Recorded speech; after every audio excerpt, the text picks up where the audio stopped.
پورے انتظامی امور کے اندر اللہ تعالیٰ نے بھی فرشتوں سے مشورہ کیا انی جاعل فی الارض خلیفہ. تو یہاں ایک مفتی صاحب میں ہمارے تیز کہ حضرت یہ تو خبر ہے. میں نے کہا مولانا اگر یہ خبر ہے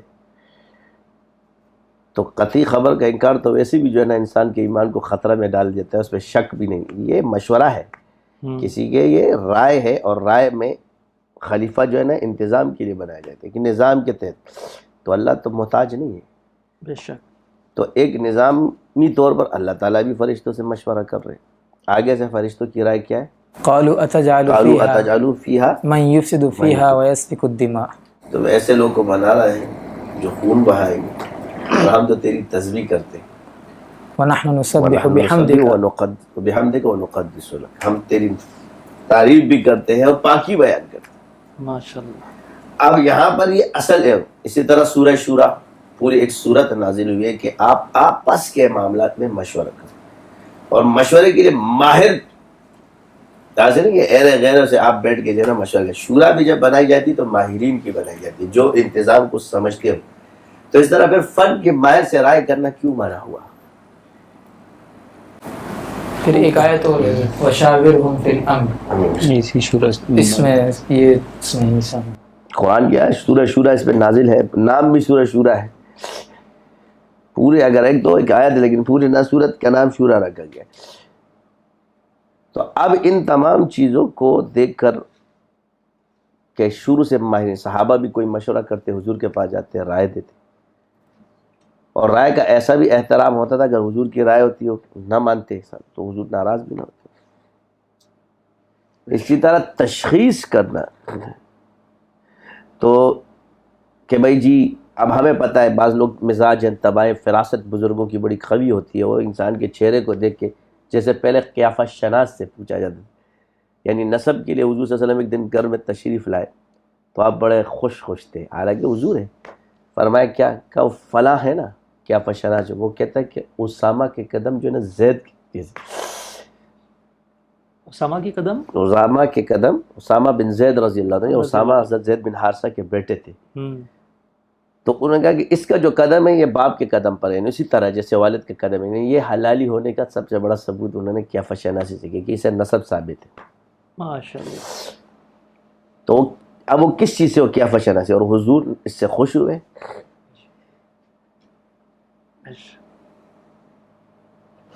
اب یہ اس نے اپنی رائے علم سے پیش کی، اور حضور کا خوش ہونا اس علم کی تصدیق کر رہا ہے. واہ کیا بات ہے، خوب. اب یہی ہے قیافہ شناسی میں مثال کے طور تو یہی، اگر کوئی رشتہ یا کسی چیز کا تو اس کو کسی ماہر کو تو اس کی وجہ سے پتہ چل جاتا ہے کہ یار یہ آدمی، یا اس کے علم کے حساب سے اس کو پتہ چل جاتا ہے. تو اس مشورے کو آپ غلط کیسے کہہ سکتے؟ اس میں امام شافعی رحمۃ اللہ علیہ بھی بڑے ماہر گزرے ہیں.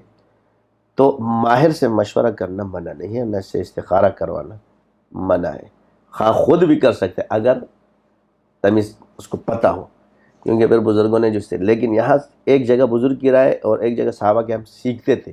تو جب صحابہ نے سیکھا ہے تو پھر دنیا میں کون پیدا ہوگا جس کو بغیر سیکھے حاصل ہوگا؟ اللہ اکبر. بے شک، کیا خوب کہی حضرت. تو حضرت یہ بات تو بالکل واضح ہو گئی، مگر کچھ ہوتے ہیں جو میری طرح کوڑ دماغ کے ہوتے ہیں جو سمجھ میں نہیں آ رہا ہوتا.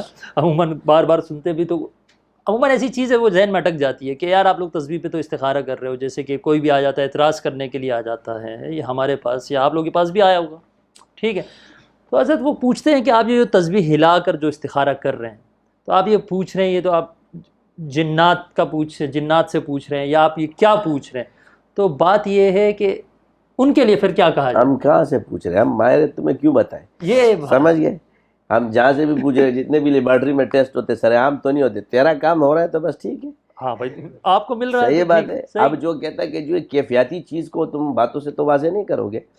آپ آ جاؤ، آپ کو بھی سکھا شاذلی بن جاؤ، شاذلیوں کی تسبیح ہوگی تو کام کرے گی. اب ہر کسی کی تسبیح تو کام نہیں کرے گی نا. عاصم بن بلخیہ نے اسم اعظم پڑھا، تخت حاضر ہو گیا. تو اسم اعظم سے جب تسبیح تخت حاضر ہو سکتی ہے تو تسبیح بھی سکتی ہے نا. سبحان اللہ سبحان اللہ. بس بات ہے شاذلیوں کے ہاتھ میں ہو تو پھر چلتی ہے. کیا بات، شرط ہونا شاذلی ضروری ہے. شاذلی آپ یہ نہیں کر گے ہمارے سب کے شرط ہونا نہیں ہے، مگر شاذلی ہے. ہمارے کو اللہ تعالیٰ نے چیز دی ہے اور ہمارے سلسلے میں یہ چیز موجود ہے اور ہم سکھا بھی رہے، اور آج تک مشاہدہ ہے کہ الحمدللہ. باقی 100% تو ہم یہ نہیں کہتے ہیں، مگر یہ ہیں کہ 90% تم ہمیں رزلٹ نہیں دے سکتے. اس لیے جب بسا اوقات لوگ گلے بھی کرتے ہیں کہ یار آپ کے شاگرد بڑے سخت ہوتے ہیں, عجیب سے سوال کرتے ہیں, تو بات سوال یہ کہ آپ ایسے سوال نہ کرو, وہ جواب نہیں دیتے, انسان کا رویہ حال طاری ہو جاتا ہے. ہم سے آ کے پوچھ لو. یہ بات ہے. اب بسا اوقات بعض لوگ کہتے ہیں کہ جی آپ کا حضرت کہاں سے فارغ ہے, اچھا تو کسی نے کہا کہ بھئی آپ اپنے ایسے کرو کہ اپنے ہمارے حضرت سے بات کر لو. اس نے کہا تمہارا حضرت یعنی جو معترض 25 اکیلا قابو میں آنے والے 25 منجے مفتی بیٹھیں گے تو تب قابو میں آئے گا. یعنی 25 منجے مفتی کے ان کے سامنے بیٹھیں گے تب جا کے وہ قابو میں آئے گا. یہ آپ مان رہے ہو کہ کہیں 25 مفتی اور اکیلا یہ, اور پھر بھی کہتے ہو کہ جی کہاں سے فارغ ہے. اللہ اکبر اللہ اکبر. پھر یہ دلیل کیوں دیتے ہو جب آپ ایک آدمی کو خود کہہ رہے ہو کہ جی میں 25 لوگوں سے قابو نہیں کر سکتا اس کو, وہ بھی منجے ہوئے لوگ ہوں گے, تو آپ نے اس کو 25 کے برابر کر دیا. اور یہ بھی کہہ رہے کہ 25 قابو کریں گے, میں اکیلا نہیں کر سکتا. پھر لوگوں سے آپ پوچھتے ہو کہ یار یہ کہاں سے فارغ ہے, تو ادھر آؤ نا, ہم تمہیں دکھا دیں گے کہ فراغت کی کتنی سندیں پڑی ہوئی ہے, حدیث کی کتنی سندیں ہمارے پاس پڑی ہوئی ہیں. ماشاء اللہ ماشاء اللہ. ہم آپ کو دکھائیں گے. ہم نے زندگی میں جھوٹ نہیں سیکھا ہے, ماشاء اللہ. اور دین کے نام سے تو جھوٹ بولنا یہ تو ایسے ہی حرام ہے. بالکل. الحمدللہ جو ہے سچ ہے وہ دکھائیں گے کہ یہ لوگ یہ بزرگوں کے